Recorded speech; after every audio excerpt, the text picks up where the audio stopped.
మన ప్రభువు గొప్పవాడు, ఆయన అధిక శక్తి గలవాడు. ఆయన జ్ఞానమునకు మితి లేదు.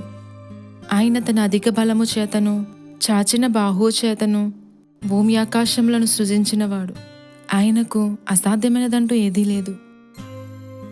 అవునా అమ్మా, దేవుడు ఏదైనా చేయగలరా? అవునమ్మా. నేను ఇంకా మంచిగా చదువుకోవడానికి నాకు జ్ఞానం కావాలి. దేవుడు నాకు ఇస్తారమ్మా? దేవుణ్ణి జ్ఞానం ఇస్తాడు, కానీ నువ్వు కూడా కొంచెం ప్రయత్నం చేయాలి, చదువులో కష్టపడాలి.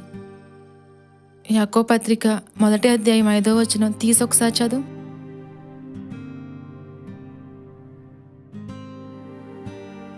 మొదటి అధ్యాయం 5వ వచనం.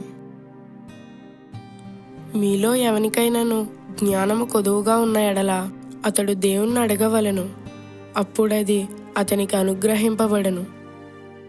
సొలొమోను దేవుణ్ణి జ్ఞానం కావాలని అడిగినప్పుడు అతనికి దేవుడు అనుగ్రహించారు. అతని జ్ఞానము గూర్చి విని గొప్ప గొప్ప దేశాధినేతలు వచ్చి అంతటి జ్ఞానం అనుగ్రహించిన దేవుణ్ణి మహిమపరిచారు. దేవుని మందిర పని చేసే విషయంలో కూడా బంగారము, వెండి, ఇత్తడితోనూ విచిత్రమైన పనులు చేయించుటకు వివేక జ్ఞానం అనుగ్రహించిన వాడు దేవుడే. ఆయన తన జ్ఞానము చేత ఆకాశమును, భూమిని, సమస్తమును కలుగచేసెను.